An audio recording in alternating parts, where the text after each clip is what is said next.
Hi friends, welcome to Homemaking Mantra. This is Shanti. Welcome to Daily Vlogs. Hope మీరందరూ చాలా బాగున్నారు అని అనుకుంటున్నా. నేను కూడా బాగున్నానండి. Everything is good. చిన్న బ్రేక్ తీసుకున్నా, అంటే కొన్ని పనులు ఉన్నాయన్నమాట ఇంట్లో చేసుకోవాల్సినవి. ఇంకా ర్యాండమ్ హెల్త్ చెకప్స్ ఇంక ఇవన్నీ అయిపోయిన తర్వాత మళ్ళీ వ్లాగింగ్ స్టార్ట్ చేశాను. ఎందుకంటే ఎక్కువగా బయటకు వెళ్ళాల్సి వచ్చినప్పుడు ఇంట్లో పని కూడా చాలా ఫాస్ట్గా కంప్లీట్ చేసుకోవాలి కదా. పైగా మార్నింగ్ టైంలో వెళ్తున్నాము అంటే ట్రాఫిక్ జామ్ అవుతుంది. అందుకని ముందు పనులు చేసేసుకొని వెళ్ళాలి అని అంటే ఇంట్లో కొంచెం షూటింగ్ అది తక్కువ పెట్టుకోవాలి. షూట్ చేయటం అంటే అది మామూలు విషయం ఏం కాదండి. ఒక కెమెరా పట్టుకొనో లేకపోతే ఫోన్ పట్టుకొని అలా తీసేయటం కాదు కదా. యాంగిల్ సెట్ చేసుకోవాలి, కరెక్ట్గా ఫోకస్ చూసుకోవాలి, ట్రైపాడ్ సెట్ చేసుకోవాలి. కొన్ని షార్ట్స్ ఏమో చేత్తోనే తీయాల్సి వస్తుంది అనమాట. సో ఆ సీన్కి తగ్గట్టు అకార్డింగ్లీ ప్లాన్ చేసుకుంటూ ఉంటాము. మార్నింగ్ టైంలో లంచ్ బాక్స్ ప్రిపేర్ చేసేటప్పుడు కిచెన్లో ఉంటాను కదా. ఆ టైంలో ఏదైనా రెసిపీస్ షూట్ చేస్తున్నాను, నేను చేసేవన్నీ కూడా షూట్ చేస్తుంటే అప్పుడు మాత్రం 45 మినిట్స్లో అయిపోయే పని 1 అవర్ తీసుకుంటుంది. యూజువల్గా నేను 3-4 డేస్ గ్యాప్ తొందరగా తీసుకోనండి, అత్యవసరం అయితే తప్పించి. దట్టు నేను వెకేషన్లో ఉన్నప్పుడైతే మామూలుగా మీకు చెప్పేస్తాను కదా ఇలా వెళ్తున్నాను అని చెప్పి. ఇట్లా చెన్నైలో ఉండి మా సిద్ధు స్కూల్కి వెళ్తుంటే ఇట్లా బ్రేక్ తీసుకోవడం మాత్రం చాలా రేర్. సో ఏమైందంటే 6 o'clockకి స్టార్ట్ చేస్తే పని 7 కల్లా అయిపోయేది. ఇంతకుముందు ఏంటంటే ఒక 15 మినిట్స్ 20 మినిట్స్ ఎక్స్ట్రా తీసుకునేది అనమాట, ఇలా వీడియోస్ అవన్నీ తీసుకుంటూ వంట చేయాలి అని అంటే. ఎనీవే మళ్ళీ రెగ్యులర్ బ్లాగ్స్ అవి కంటిన్యూ చేస్తాను. ఒకవేళ తీసుకున్నా సరే అప్పుడప్పుడు చిన్న బ్రేక్స్ అవి తీసుకుంటా. దట్టు 1 day or 2 days అంతే అండి. ఇంత లాంగ్ అయితే 3-4 days గ్యాప్ మాత్రం నేను తీసుకోను. ఒక్కసారి మనం వంటగదిలోకి రాగానే ఇంక పనులు టక్క ఫినిష్ చేసేస్తాం కదా. డిలే అనేది ఉండదు నాకు తెలిసి.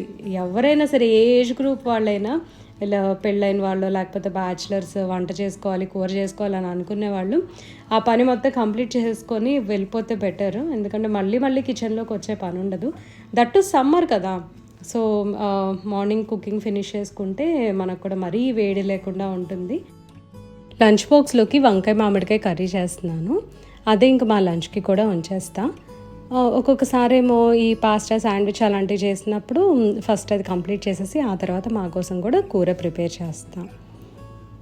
వెజిటేబుల్స్ కట్ చేసుకుంటూనే మిల్క్ అది స్టవ్ మీద పెట్టేసి ఒక పక్కన రైస్ కూడా వండుతున్నాను. రైస్ వచ్చేసరికి ఇంతకుముందు మామూలుగా అల్యూమినియం ప్యాన్లో పెట్టి కుక్ చేసేదాన్ని.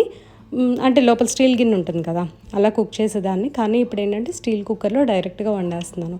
కానీ దీనివల్ల నాకు కొంచెం అన్నం పలుకుగా ఉంది. సో అలవాటు చేసుకోవాలి. మరీ నీళ్ళు ఎక్కువ పోసేస్తే ఆ వాటర్ అంతా బయటకు వచ్చేస్తుంది. సో నెమ్మదిగా ఫిగర్ అవుట్ చేసుకోవాలి.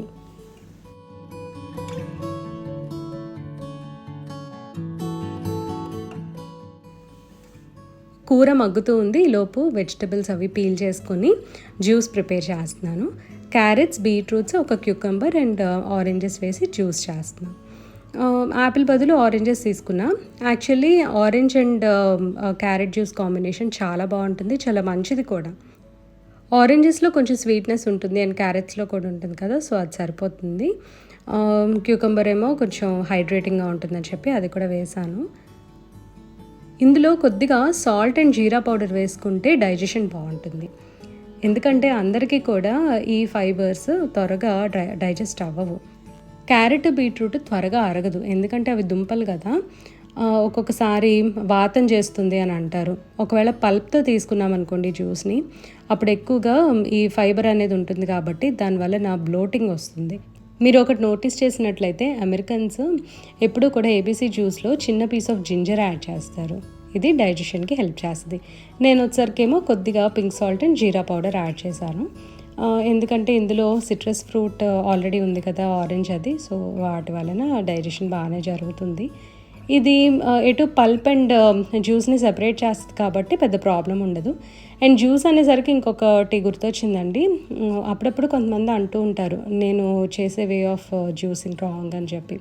ఎందుకంటే ఫిల్టర్ చేస్తాను ఫస్ట్ థింగ్, అండ్ వాటర్ కలుపుతాను. ఇవన్నీ చేయటం వలన న్యూట్రియంట్స్ అంతా కూడా పోతాయి అని అంటారు. దానికి కారణం ఉంటుందండి. ఇప్పుడు అందరికి అన్నీ పడవని చెప్తూ ఉంటాను కదా. సో ఎందుకు వచ్చిన ప్రాబ్లం ఆ జ్యూస్ కొద్దిగా డైల్యూట్ చేసి తీసుకుంటే మంచిది కదా అని చెప్పి, అలా అని ఇన్నిన్ని నీళ్ళేం పోసేయం కదా మనము. So like that. యాపిల్ బదులు ఇలా ఆరెంజెస్ కూడా యాడ్ చేసుకోండి, చాలా బాగుంటుంది. అండ్ నేనైతే ఒక క్యూకంబర్ కూడా వేసాను, పీల్ చేయలేదన్నమాట, జస్ట్ అలా వేస్తా. బీట్రూట్ అండ్ క్యారెట్ మాత్రం చక్కగా పీల్ చేశాను.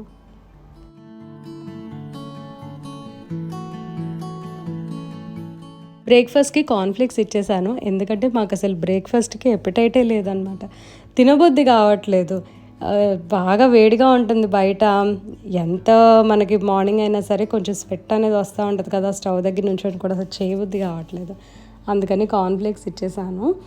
రెగ్యులర్గా అయితే ఇవ్వట్లేదండి, జావ్ ఇస్తున్నా ఒకరోజు ఏమో ఏదో ఒకటి స్మూదీ లాగా ప్రిపేర్ చేసి ఇచ్చేస్తున్నాను.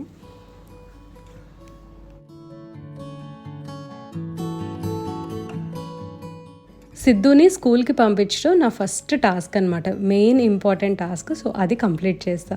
దాని తర్వాత ఒక 5 minutes or 10 minutes బ్రేక్ తీసుకున్నాను. మధ్యలో కాఫీ తాగినా, వాటర్ తాగినా, ఎట్లయినా పర్వాలా, ఒక చిన్న బ్రేక్ తీసుకుంటే మళ్ళీ నెక్స్ట్ పనికి రెడీ అవుతాను, రిఫ్రెష్ అయిపోతాను. ఒకవేళ బ్రేక్ తీసుకోకుండా పనమ్మటి పని రోజు ఒకేలాగా చేసుకుంటా పోతే ఏదో మెకానికల్గా అనిపిస్తుంది, అండ్ దట్టు బోర్ వచ్చేస్తుంది, చిరాగ్గా టయర్డ్గా అనిపిస్తుంది అనమాట. ఆ పని మీద ఇంట్రెస్ట్ ఉండదు. ఒక 5 నిమిషాలు కూర్చున్నాం అనుకోండి, అది మనకి రివార్డ్ లాగా ఫీల్ అవుతాం మనం. ఓకే 5 minutes కూర్చున్నాం కదా, ఇంకా నెక్స్ట్ పని మొదలు పెట్టేసేద్దాం అని చెప్పి మళ్ళీ ఆ యాక్టివ్నెస్ మనకు తెలియకుండానే వచ్చేస్తుంది. ఒక్కోసారి ఆ ఫోన్ ముందు అలా కూర్చుని ఉంటాము, 15 minutes అయిపోద్ది, 20 minutes అయిపోతుంది, అసలు లెగవబుద్ధి కాదు కదా. సో ఒక్కసారి మనం రిమైండ్ చేసుకోవాలన్నమాట, నెక్స్ట్ పని ఉంది కదా, అది చేసుకుంటే ఎంతసేపు అన్నా ఫోన్ చూడొచ్చు, ఎంతసేపు అన్నా టీవీ చూడొచ్చు, రిలాక్స్ అవ్వచ్చు అని. సో అట్లాగా మనల్ని మనం మోటివేట్ చేసుకుంటా నెక్స్ట్ పని మీద కొంచెం దృష్టి పెట్టాము అంటే ఆ పని ఒక 5 minutes 10 minutes పనిని బట్టి కదా, ఒక 1/2 hourలో అయితే కంప్లీట్ చేసేయగలం అనమాట. నెక్స్ట్ ఇంకా డే అంతా మందే. లాస్ట్ మంత్ ఎర్రకంది పప్పుతోటి సున్నిపిండి ప్రిపేర్ చేశాను కదా, షార్ట్స్లో పోస్ట్ చేశాను, లింక్ డిస్క్రిప్షన్లో ప్రొవైడ్ చేస్తాను మీకు. చాలా సింపుల్గా చేసేసుకోవచ్చు. ఇది సమ్మర్లో మంచి స్క్రబ్, ఎందుకంటే ఎర్రకంది పప్పు ట్యాన్ని రిమూవ్ చేసేస్తుంది. కొద్దిగా వాటర్ కానీ ఫ్రూట్ జ్యూస్ కానీ యాడ్ చేసుకొని ఒక ఫేస్ ప్యాక్ లాగా ఒక 5 minutes 10 minutes అట్లా ఉంచేసి కొంచెం తడి చేసుకొని స్క్రబ్ చేసుకుంటే చాలా సాఫ్ట్గా ఉంటుంది స్కిన్. ఒకసారి రెడీమేడ్ దోశ బ్యాటర్ తీసుకొచ్చా, రాగి దోశ బ్యాటర్, అది నాకు చాలా నచ్చిందనమాట. సో ట్రై చేద్దామని చెప్పి ఇప్పుడు మొదలుపెట్టాను. ఒక చిన్న టీ గ్లాస్ తీసుకొని 2 గ్లాసుల రాగులకి 1 గ్లాస్ మినపప్పు తీసుకున్నాను, కొద్దిగా మెంతులు అనమాట, ఒక 1/2 tablespoon మెంతులు సరిపోతాయి. ఇవన్నీ కూడా బాగా వాష్ చేసుకొని 4 సార్లు వాష్ చేయాలి అట్లీస్ట్. రాగుల్లో కొంచెం బ్లాక్గా వాటర్ వస్తూనే ఉంటాయి. సో అలా క్లీన్ వాటర్ వచ్చే వరకు కూడా మనం వాష్ చేసుకోవాలి. ఎంతో కొంత కలర్ ఉంటుంది, అది పర్లేదండి, ఎందుకంటే ఈ వాటర్ డిస్కార్డ్ చేసే మనం నెక్స్ట్ గ్రైండ్ చేసుకుంటాం కదా. సో ఇవన్నీ కూడా ఒక 5 గంటల పాటు నానబెట్టాలి, ఎందుకంటే రాగులకి సోకింగ్ టైం అనేది చాలా ఎక్కువ. లేకపోతే కడుపులో నొప్పి వస్తుంది, అనవసరమైన ప్రాబ్లమ్స్. ఏదో కుక్ చేస్తే అయిపోతుందని అనుకుంటాం కానీ బట్ అలా కాదు, రాగులు చాలామందికి కూడా పడదనమాట. మీలో కూడా చాలామంది రెసిపీ షేర్ చేశారండి కామెంట్ సెక్షన్లో, చాలా చాలా థ్యాంక్స్ అండి. అన్నీ నోట్ డౌన్ చేసి పెట్టుకున్నాను, నాకు కన్వీనియంట్గా ఉన్నట్టు ఈ మెజర్మెంట్స్ తీసుకొని ప్రిపేర్ చేస్తున్నా. 5 గంటల తర్వాత గ్రైండర్లో కానీ లేదా మిక్సీలో కానీ చక్కగా గ్రైండ్ చేసేసుకోవాలి. ఇది గ్రైండింగ్ టైం కూడా ఎక్కువ అనమాట, మిక్సీలో కూడా కొంచెం ఎక్కువసేపు తిప్పుకుంటేనే రాగులు బాగా మెత్తగా అవుతాయి, లేదంటే బరగ్గానే ఉంటుంది. తర్వాత ఒక 1 or 2 hours వరకు ఫర్మెంట్ చేస్తా, ఎందుకంటే మొన్న నేను తెచ్చుకున్న దోశ బ్యాటర్ ఎక్కువగా పులుపు లేదు, అంటే దోశలో పుల్లదనం ఉంటుంది కదా, అది లేదనమాట ఎక్కువ. అందుకని చెప్పి నేను లైట్గానే ఫర్మెంట్ చేస్తున్నాను. 2 hours సరిపోతుంది అనుకున్నా, 2 hoursకి చక్కగా హోల్స్ వచ్చాయి. అండ్ నేను ఎటువంటి బేకింగ్ సోడా లేకపోతే బేకింగ్ పౌడర్ అవి యాడ్ చేయలేదు. ఇక్కడ తమిళనాడులో చేసే కార చట్నీ ప్రిపేర్ చేశాను, అది లైక్ ఇన్స్టెంట్ టొమాటో చట్నీ, దాంతోపాటు కోకోనట్ చట్నీ కూడా. ఇవి ఉంటేనే రాగి దోశలు బాగా టేస్టీగా అనిపిస్తున్నాయి మాకు. రాగి దోశలు నువ్వుల నూనెతో కాలుస్తాను, నువ్వుల నూనె హెల్త్కి మంచిది, కానీ సమ్మర్లో మనకి ఎక్కువ అయిపోతే కనుక వేడి చేసేస్తుంది. అంటే కొంతమంది మామూలుగా ఈ పచ్చళ్ళు అవన్నీ కూడా నువ్వుల నూనెతోనే పట్టుకుంటారు కదా. సో అన్నిట్లో నువ్వుల నూనె అంటే డెఫినెట్గా వేడి చేస్తుంది. ఆ విషయంలో మనం జాగ్రత్తగా ఉండాలి. దోశలు అంత కలర్ రాలేదు నేను ఎక్స్పెక్ట్ చేసిన కలర్, బట్ స్టిల్ చాలా బాగా వచ్చాయి అనమాట. క్రిస్పీగా ఉన్నాయి, కొన్నేమో మెత్తగా వచ్చాయి. ఆఫ్టర్నూన్ టైము కొంచెం ఖాళీగా ఉన్నానని చెప్పి ఇదిగోండి ఈ పని చేశాను.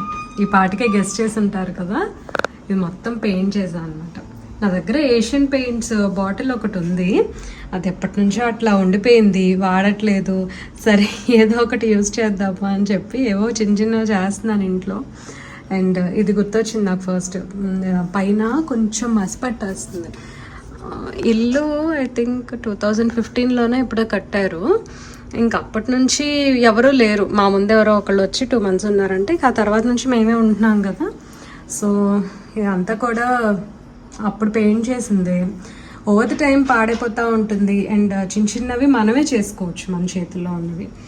అందుకని అంత సూపర్ ప్రొఫెషనల్గా నేను చేయలేకపోయినా నేను చేసుకోగలిగిన వరకు చేశాను.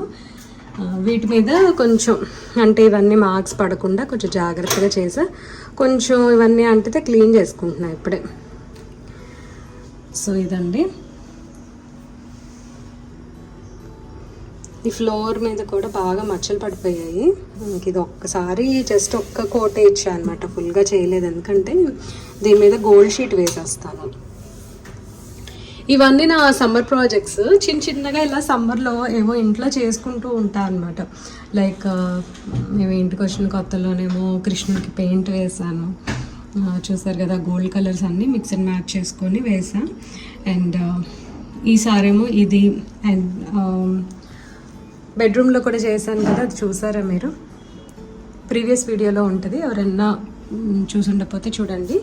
ఈ మిర్రర్ స్టిక్కర్స్ మాత్రము చాలా మంచి అడ్హెసివ్ యూజ్ చేసినట్టున్నారు. ఇవైతే ఈజీగా రావట్లా, చాలా గట్టిగా స్టిక్ అయిపోయినాయి. ఇదైతే నేను ఒకటి తీయటానికి ట్రై చేశాను యాక్చువల్గా, అంటే పెయింట్ చేసేసి మళ్ళీ నీట్గా స్టిక్ చేద్దామని అనుకున్నా. అంటే ఇంతకుముందు నేను బెడ్రూమ్లో ఆ DIY చేసుకున్నప్పుడు రెక్టాంగులర్ మిర్రర్స్ అయితే చక్కగా వచ్చేసాయి తీసినప్పుడు. ఇవాళ రావట్లేదు, ఎందుకంటే ఇక్కడంతా స్లీక్గా ఉన్నాయి కదా, సన్నగా ఉన్నాయి కదా, విరిగిపోతున్నాయి.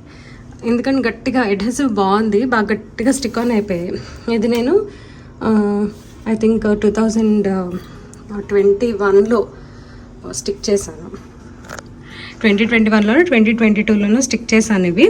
అప్పటి నుంచి కూడా చాలా బాగున్నాయి, అసలు ఏం పాడవలేదు. ఈ మిర్రర్ స్టిక్కర్స్ మాత్రం నాకు DIYకి చాలా బాగా యూజ్ అవుతున్నాయి. వీటి లింక్ని డిస్క్రిప్షన్లో ప్రొవైడ్ చేస్తాను. అన్నీ ఒకే రోజు పెట్టుకోనండి. ఇప్పుడు మెయిన్ ఇది చేస్తాను కదా, ఒక రోజేమో ఇక్కడంతా కూడా మళ్ళీ రీపెయింట్ చేస్తాను. వీటికి గోల్డ్ కలర్ వేసేద్దాం అనుకుంటున్నాం. కిచెన్ విండో గ్రిల్కి గోల్డ్ కలర్ వేసాను కదా, సో సేమ్ అదే వేస్తా. ఇక్కడ చూసారు కదా, ఈ రస్ట్ ఇదంతా వచ్చింది, ఎంత క్లీన్ చేసినా అవి అలా పడుతూనే ఉంటాయి. అసలు నేను ఎందుకు పెయింట్ చేశాను అంటే మిర్రర్ స్టిక్కర్స్ కోసము. మిర్రర్ స్టిక్కర్స్ తోటి DIY చేసుకునేటప్పుడు నాకు ఈ శంకుచక్ర నామాలు మిర్రర్ స్టిక్కర్స్ కూడా కనిపించాయి. సో తీసుకుందాము, పూజా రూమ్లో పెడితే బాగుంటుంది కదా అని అనిపించింది. ఒకవేళ ఇక్కడ సెట్ అవ్వకపోతే కనుక మెయిన్ డోర్ దగ్గర ఎక్కడో చోట పెడదామని అనుకున్నా, ఎంట్రన్స్ దగ్గర. అసలు ఇవి నాకు ఎంత నచ్చాయంటేనండి, చాలా బాగుందన్నమాట చూడటానికి. నిన్న పోస్ట్ చేశాను కదా షార్ట్, మీరు అందరూ కూడా చాలా మంచి కామెంట్స్ పెట్టారు. చక్రము నేను రాంగ్ స్టిక్ చేశానని చెప్పి మీరు చాలామంది కామెంట్ సెక్షన్లో చెప్పారు. చాలా థ్యాంక్స్ అండి చెప్పినందుకు. ఫస్ట్ కామెంట్ చూడగానే నేను మార్చేశాను అనమాట, అంటే అప్సైడ్ డౌన్ పెట్టాను. నాకు కూడా తెలియలేదు. అప్పటికే ఏమైందంటే శంకు చక్రం ఎటు సైడ్ వస్తుంది, లెఫ్టా రైటా అనేది ఆ ధ్యాస మీద ఉన్నాను, కానీ ఇలా చక్రం వచ్చేసరికి అప్సైడ్ డౌన్ ఉంది అని చెప్పి నేను గమనించుకోలేదు. వీటితో పాటు సిల్వర్ కలర్ మిర్రర్స్ కూడా ఉన్నాయి. ఇవి మిర్రర్ స్టిక్కర్స్ వచ్చేసరికి 10 pieces వస్తాయి అన్నమాట. వాటిని చిన్న ఏదైనా ప్రాజెక్ట్కి యూజ్ చేద్దామని అనుకుంటే ఇలా ట్రే మీద స్టిక్ చేశాను. అవి ఎంత బాగున్నాయంటే ట్రే మీద స్టిక్ చేసిన తర్వాత చాలా రిచ్గా అనిపించాయి. ఏవో ఒకటి ఇలా DIY చేసుకోవడం అంటే నాకు చాలా ఇష్టము. ఈ మిర్రర్ స్టిక్కర్స్ వచ్చేసరికి రెక్టాంగులర్ షేప్లో ఉంటాయి కదా, సో 3 సరిపోయాయి అనమాట. ఇక్కడ ఒకటైతే మధ్యలో కట్ చేయాల్సి వచ్చింది, ఇట్లా బ్రిక్స్ లాగా ఆల్టర్నేట్గా స్టిక్ చేశాను. అండ్ ఒక 3 pieces మాత్రం చిన్న స్క్వేర్స్ లాగా కట్ చేసి పెట్టాల్సి వచ్చిందనమాట. సో సో ఈ ప్యాటర్న్లో పెట్టుకున్న అసలు ఎంత రిచ్ లుక్ ఉందంటే ఈ ట్రేకి మన బయట చూస్తుంటే చాలా ఎలిగెంట్గా అనిపించింది. కొన్ని కొత్త ఐటమ్స్ కూడా నేను కిచెన్లోకి తీసుకున్నాను, ఫర్దర్ వీడియోస్లో షేర్ చేస్తాను. అందులో ఎగ్ బాస్కెట్ ఒకటి, ఇదైతే నాకు చాలా క్యూట్గా అనిపించింది. పీక్ సమ్మర్స్లో 2 times వాటర్ చేస్తూ ఉంటా ప్లాంట్స్కి. లేదంటే ఆ రోజు ఎక్కువగా ఎండ ఉంది, మొక్కలకి నీళ్ళు సరిపోలేదు, వడిలిపోయినట్టు అనిపిస్తుంది అన్నప్పుడు ఖచ్చితంగా వాటర్ చేస్తాం కదా. సో అలా వాటర్ చేసినప్పుడు బాల్కనీ కూడా కడిగేస్తూ ఉంటాను. ఒకసారి ఇట్లాగా ఈ చిన్న చిన్న పాట్స్ అవన్నీ జరిపేసి కానీ, లేదా అలా కార్నర్లో కొంచెం వాటర్ కొట్టేస్తూ ఉంటే ఇసుక అదంతా కూడా చక్కగా వచ్చేస్తుంది. ఈ బాల్కనీలో ఏంటంటే తొందరగా వాటర్ వెళ్ళవు. సో నేను వాటర్ కొట్టేసి వదిలేస్తే అవి నెమ్మదిగా వెళ్తాయి. ఇంకా తర్వాత ఆ డస్ట్ అంతా అక్కడే ఉండిపోతుంది, తూములోకి వెళ్ళిపోవు. సో నెక్స్ట్ డే మామూలుగా చక్కగా డ్రై అయిపోతుంది కదా, ఊడ్చుకోవడానికి ఈజీగా అనిపిస్తుంది. బాల్కనీ కడిగిన రోజు మాత్రం మొక్కలకి ఫుల్ వాటర్ చేస్తా కదా, చూడటానికి ఫ్రెష్గా అనిపిస్తుంది, కొంచెం చల్లగా కూడా ఉంటుంది. ఇంటిని డెకరేట్ చేసుకోవాలి అని అంటే జస్ట్ కొనిపెట్టడమే కాకుండా మనం కొన్ని డిఐవైస్ చేసుకుంటే కూడా చాలా బాగుంటుంది. అంటే లైక్ ఇంట్లో ఉన్న వాటిని రీయూజ్ చేసుకోవటము, రీపర్పస్ చేయటము, లేదా బయట నుంచి ఏదైనా లైక్ డిఐవై మెటీరియల్ లాగా తెచ్చుకొని చేసుకోవటం, ఏదైనా సరే ఫన్ ఉంటుంది. సో నేను కూడా మిర్రర్ స్టిక్కర్స్ యూస్ చేసి చేస్తున్నాను ఇంట్లో. తర్వాత బాల్కనీ కొంచెం రీఅరేంజ్ చేసుకుంటున్నాను. మొక్కలు అవన్నీ కూడా పార్కింగ్లో ఉన్నవి కొంచెం చిన్న చిన్నవి అవి తీసుకొచ్చి చిన్న చిన్న పాట్స్లో పెట్టుకోవటం అట్లా చేస్తున్నా, టు యాడ్ మోర్ గ్రీనరీ అనమాట. అండ్ శంకుపూలకేమో చక్కగా ఒక ఆర్చ్ లాగా కట్టాను. వైర్ ఉంటుంది కదా, దాన్ని చక్కగా రౌండ్గా అలా బెండ్ చేసేసి దాని చుట్టూ అల్లిచ్చేసాను అనమాట. మనకి ఫేస్బుక్లో అండ్ రీల్స్లో కూడా బాగా కనిపిస్తూ ఉంది ఈ ట్రెండ్ ఇప్పుడు, శంకుపూల్ని చక్కగా రౌండ్గా చుట్టేయటము. సో అది ఇన్స్పిరేషన్గా తీసుకొని చేశాను. చూడాలి అది ఎలా పెరుగుతుంది అని. దీంతో వీడియో ఎండ్ చేస్తున్నా అండి. ఈ వీడియో మీకు నచ్చినట్లయితే తప్పకుండా లైక్ చేయండి, కమెంట్ చేయండి, ఛానల్కి సబ్స్క్రైబ్ చేసుకోండి. Thank you for watching. Thank you for your time.